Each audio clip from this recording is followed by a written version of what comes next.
President of Adams State University, Dr. David Civaldi.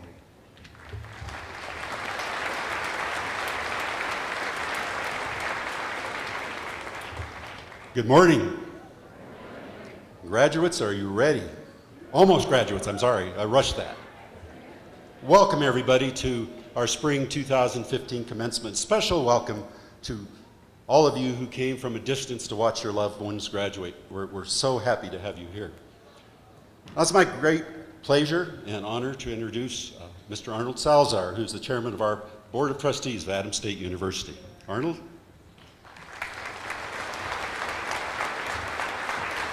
Thank you, President Civaldi. As the Board of Trustees, we were appointed by the Governor to oversee this great institution. For us, we're a volunteer board, but the payday for us is arriving today and watching this great ceremony with such incredible people graduating, family support. This to us is why we do this job. Joining me today is Board of Trustees. I want to introduce them. Hold your applause till I introduce all of them. Mr. Leroy Salazar, Ms. Kathy Rogers, Mary Griffin, please stay standing, Mr. Cleve Simpson, Mr. Randy Wright, and Mr. John Singletary. Please join me in welcoming my colleagues and thanking them for the great job that they do. Thank you, colleagues. Now, before I start what is going to be a difficult presentation for me, I want to acknowledge somebody who's in the audience today. A man who was my Boy Scout leader, middle school teacher, and one of the best educators this valley has ever known. Mr. Amos Bernal, would you please stand so we could recognize you, please?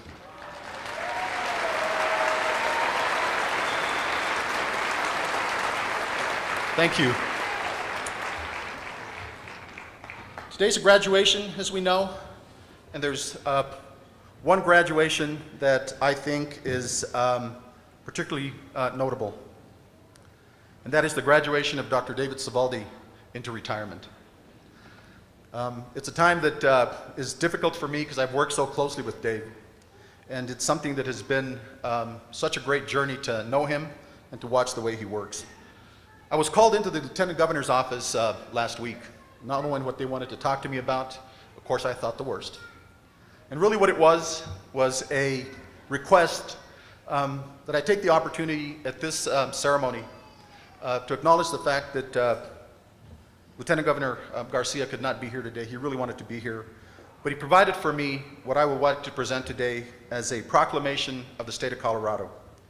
Whereas Dr. David Civaldi has served Adams State University for nearly 30 years as a faculty member, provost, and since 2006 as its president. And whereas Dr. Civaldi has thoroughly committed himself to Adams State's mission to educate, serve, and inspire our diverse populations in the pursuit of their lifelong dreams and ambitions. And whereas under President Civaldi's leadership, Adams State was officially designated a university by Governor John Hickenlooper on May 18th, 2012. And whereas the Adams State campus has been transformed through a $104 million in investment in constructions and renovations. And whereas Adams State has expanded academic and athletic programming, including the development of its first doctoral program. And whereas President Civaldi forged a partnership with the Boettcher Foundation and PEBC to create the Boettcher Teacher Residency Program. And whereas President Civaldi worked with William and Joan Porter to establish the Porter Scholarship Program, through the largest gift in Adams State's history. And whereas through his stewardship of Adams State, President Civaldi has helped to grow economic, cultural, and civic vitality in the San Luis Valley and of all of southern Colorado.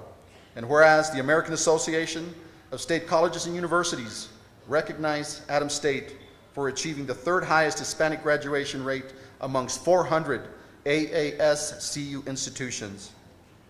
Therefore, I, John Hickenlooper, Governor of the entire state of Colorado, do hereby proclaim and forever after May 15th, 2015, as David P. Civaldi Day, a tribute that I think is well served.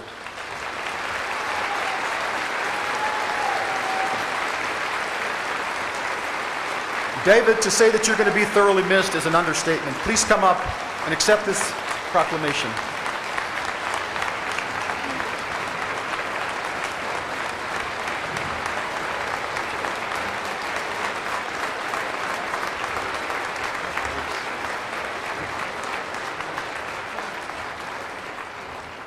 Thank you, everyone. Yesterday will always be a special day for me and my family, but today is all about our graduates.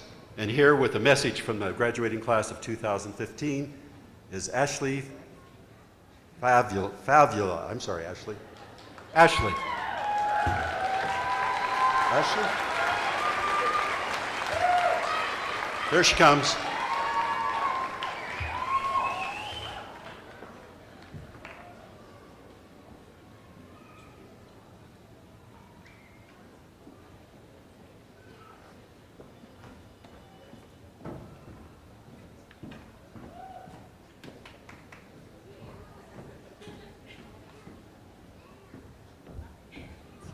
Long walk. I know.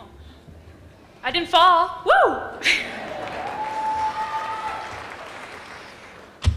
Hello all, and welcome on behalf of the graduating class of 2015.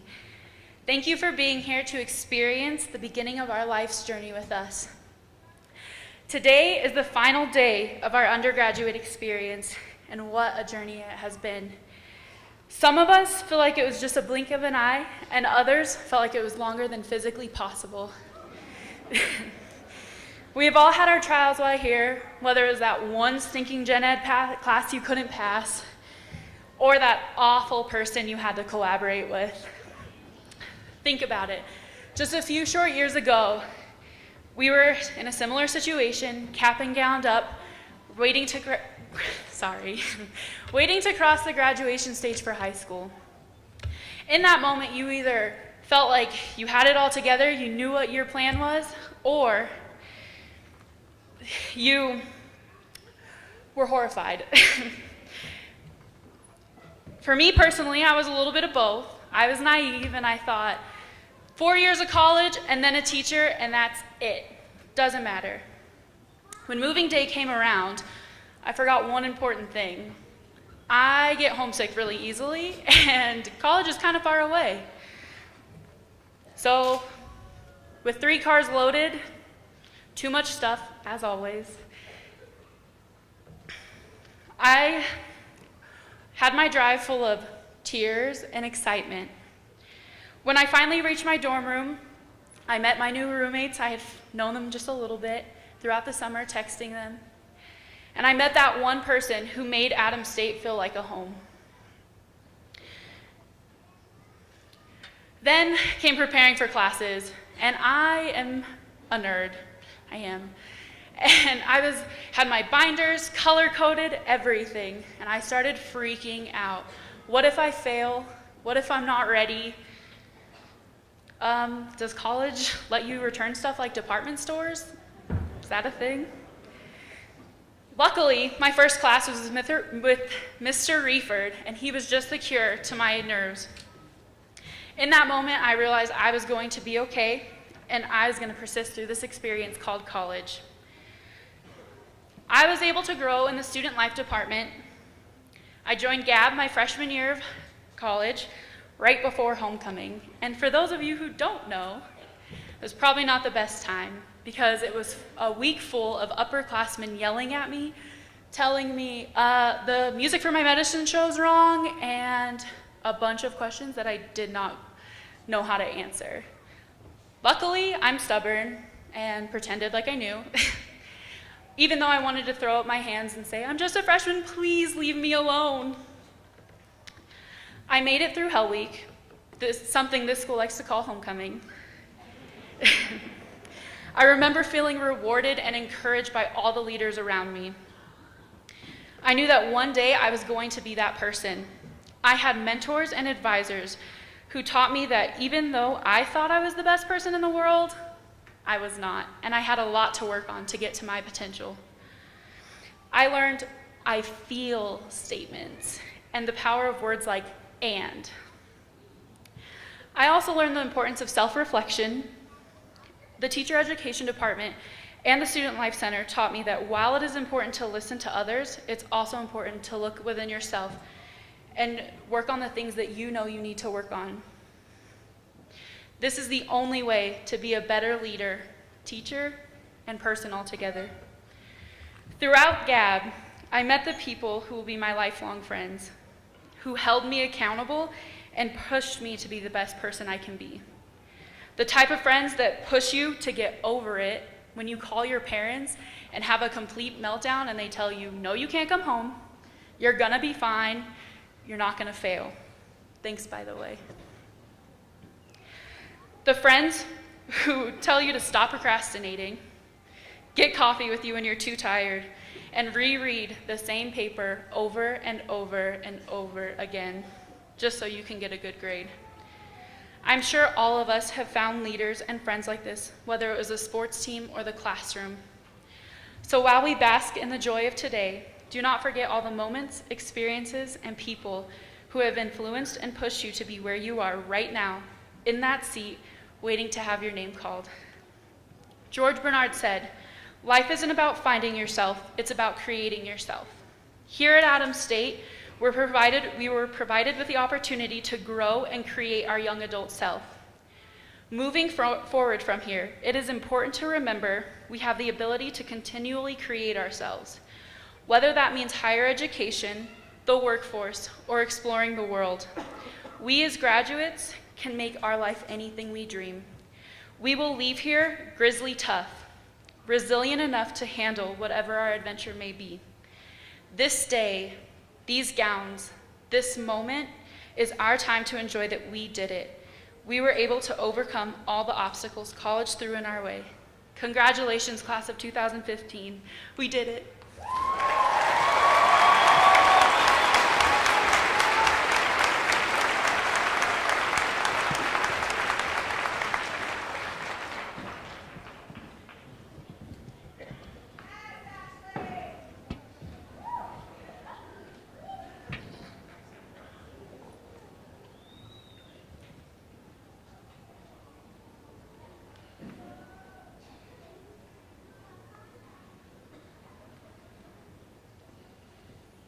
Thank you, Ashley. Nicely done. I'm very happy today to present our graduation speaker, Mark James Cavanaugh. Mark's relationship with Adams State began when he was appointed to the Adams State College Board of Trustees in 2003, when the institution first acquired its own governing board. He served on the board for 4 years, including 1 year as vice chair. He will certainly recall that those were interesting times. Most recently, Mark was the Chief Financial Officer for the Colorado Department of Higher Education. It was always a pleasure working with Mark in that role, and as much as he could, he helped Adams State University weather a variety of budget threats. He always took time to talk with me or Vice President Manshine, even though I know sometimes he didn't want to, because he couldn't always give us the answer we wanted, like, give us more money, Mark. Prior to that role, Mark was the director of the Recovery Act Oversight Government Efficiency Office while Governor Ritter was in office. He was also the policy director for the Bighorn Center for Public Policy, as well as the budget and policy analyst for the Office of Governors Roy Romer and Governor Bill Owens. As Colorado Department of Higher Education's Chief Financial Officer, Mark served as the principal advisor to Executive Director Lieutenant Governor Joe Garcia and the Colorado Commission on Higher Education on Department of Higher Ed and system-wide budget and finance issues. He developed system-wide financial strategies and recommended action to the alphabet soup of DHE, CCHE, and the Governor's Office. Mark also led a 10-member team to oversee legislative implementation and day-to-day finance functions, including budget, accounting, tuition and fees, financial aid, capital construction, and finance policy. At DHE, or at Department of Higher Ed, CFO, Mark closely with those of us in institutions and governing boards to guide strategy and advocate for system-wide funding. Through his leadership, the program achieved historic levels of operational and funding flexibility and transparency. In 2008, Mark was appointed by Governor Ritter to direct performance review of state government operations across all Colorado departments and agencies. He identified 90-plus specific recommendations with projected savings of $205 million. Mark received his JD at the University of Utah College of Law in 1997 and his Bachelor of Science and Bachelor of Arts degree from Regis College. He is a member of the Leadership Denver class of 2015, served on the Academy for State Policy Leadership and Higher Education, State Higher Education Executive Officers Association, and the Denver Mayor Hancock co-chair 311 Peak Performance Transition Committee. He and his wife, Vicki, live in Denver, Colorado. Ladies and gentlemen, I am happy to introduce my friend and a friend of Adams State University, Mr. Mark Cavanaugh.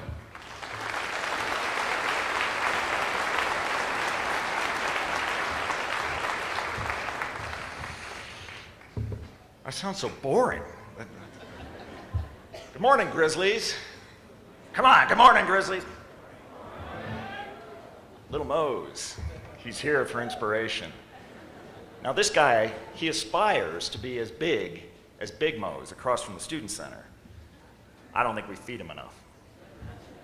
Put him right there.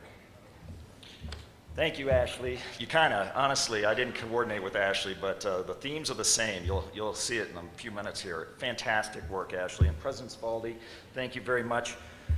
Trustees of Adams State University, President Spaldi, honored guests, and most especially you, the graduates of the class of 2015, I am deeply grateful to be here, to share this special day with you, to share some thoughts about the meaning behind this day. You know, when I accepted today's assignment, I probably did what a lot of commencement speakers do. I went back in time and placed where you are today. I thought to myself, what was that speech? You know what I came up with? Nothing. Total blank slate. I don't remember a thing. I don't remember the topic of the speech. I don't remember the name of the speaker. I don't remember if it was a man or woman that gave that speech that day.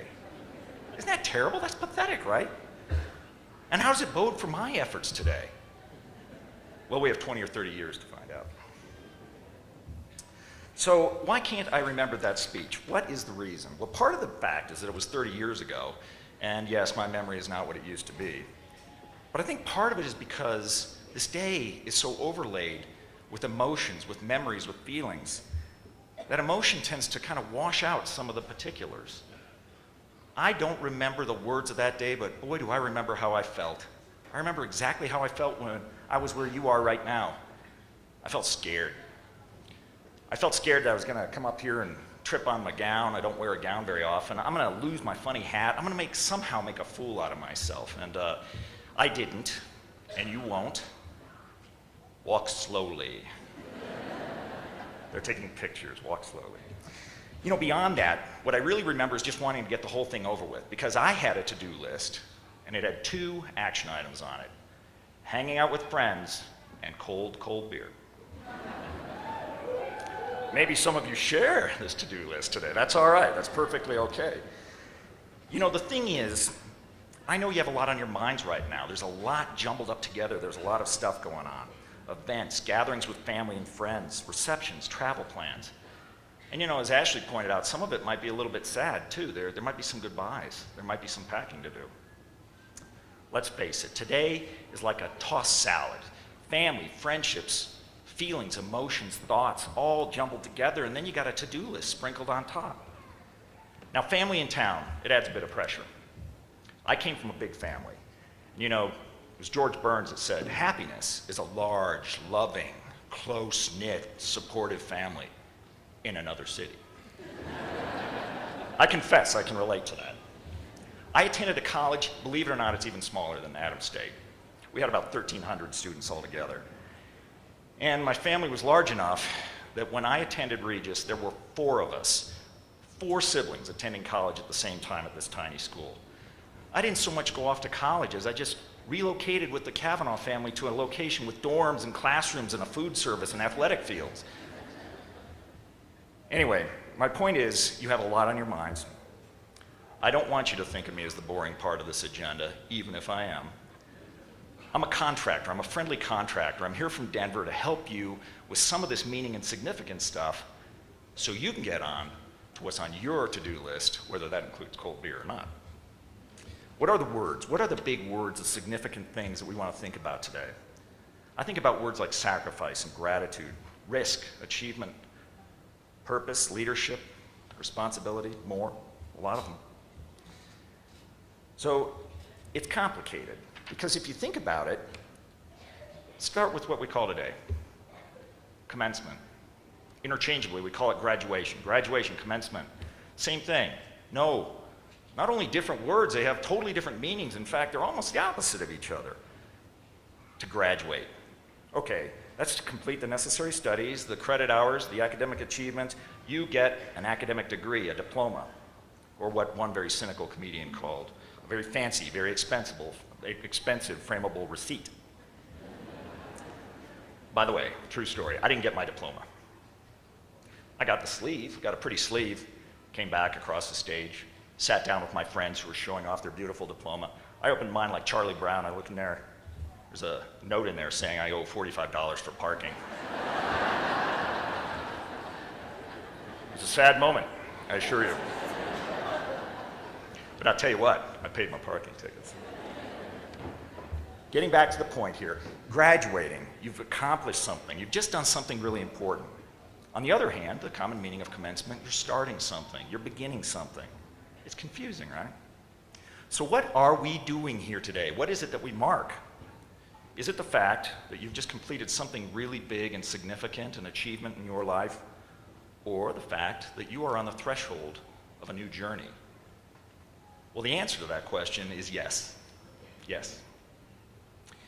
But then I had to come back to this problem. How do I address this? How do I attack the meaning and significance of today's words?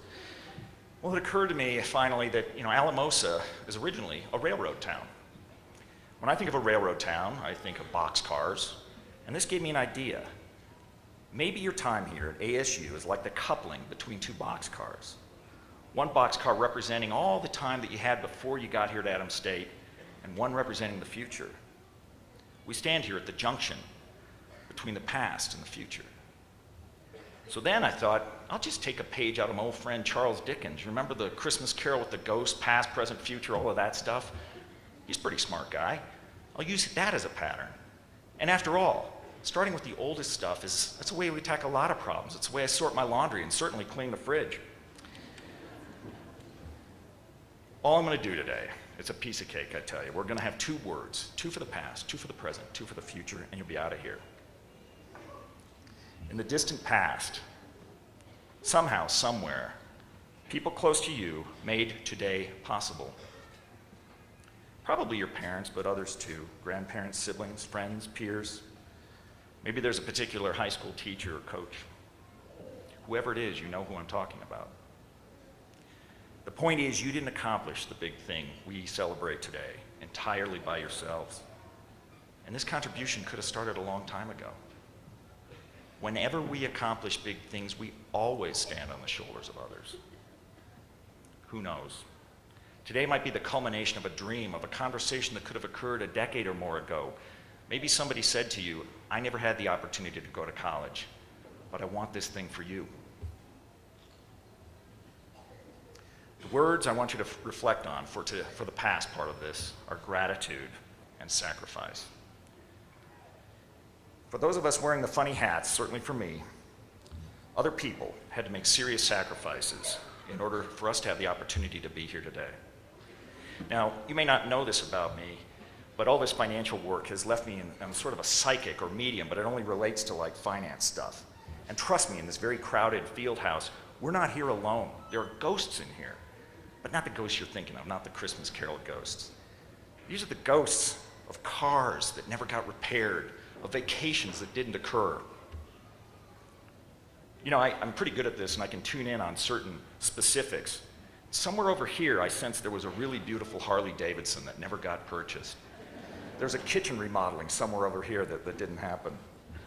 Everywhere among us, even though we're really crowded, everywhere among us are the smiling ghosts of federal loan officers and bank folks. I'm not saying this to make you feel bad, not at all, I promise. But it is a good reminder of the sacrifices that were made by all of these folks sitting up here. And it's a reminder to be grateful. In fact, it would be entirely appropriate if at some point today, or very soon at least, you express this gratitude to the people who made today possible for you. Now, this is best accomplished through something we call a conversation. These things are wonderful. They're great tools. They're just a tool. It's not a crutch, right? It's a tool. I've got nothing against Facebook, and I text message with the best of them. But for some things, there is no substitute for a person-to-person phone call, a conversation, or a handwritten note. So when extending this gratitude, this thankfulness, don't forget some portion for the faculty, the staff, counselors here at Adams State University, the people who helped you push beyond your limits. And let's admit it, this place is pretty special. I learned it when I was serving on the board here. This place is special. Adams State, Alamosa, the San Luis Valley. I don't have to tell anybody in this room, the best potatoes on earth come from this place. Partly this is due to geography. The high isolation of the valley, the shelter of the beautiful San Juans, the mighty San Juans, and the gorgeous Sangre de Cristos that arc down. This shelter is the reason that the quality of the potatoes is so consistent and the crop is so reliable. You all know what I'm talking about. I'm not even going to carry the metaphor forward. Honestly, didn't Adams State give you a supportive environment? Hasn't it been a good place, a safe place? A place where you could take risks? A place where you could be a little bolder, maybe take greater risks? Maybe you could find your voice a little sooner and a little clearer. So today, or soon, find that particular professor, that staffer, that counselor, that coach, that advisor, maybe a really fine, outgoing president, and thank them. I know each and every one of you has at least one person to acknowledge and remember. And so now we come to the more recent past, your time here at Adams State, the point from when you arrived at this place to this place right now, to the present. This part pertains entirely to you, the graduates. I know there were times, Ashley talked about it a minute ago, when you felt like, I'm not good enough, I'm not sure I can get this thing done. But you did. You intentionally chose to push through the fear, the intimidation, the doubts, the exhaustion, all of those points, and you arrived right where you are today. You know, all the sacrifice and the opportunity in the world doesn't mean anything if you don't pick up the baton and carry through with it. Was it worth it? Is the tassel worth the hassle, as they say? What are you going to take away from this experience, beyond maybe a little bit of student loan debt and that fancy frameable receipt? I can show you numbers, hard numbers, that's my job. They'll prove beyond a doubt that you guys made the right financial decision here today. You really did. But it was about more than that, wasn't it? Your experience here was a lot more than monetary ROI. Through your experiences, you have learned to believe in yourselves. You've learned to trust yourselves through really difficult tests.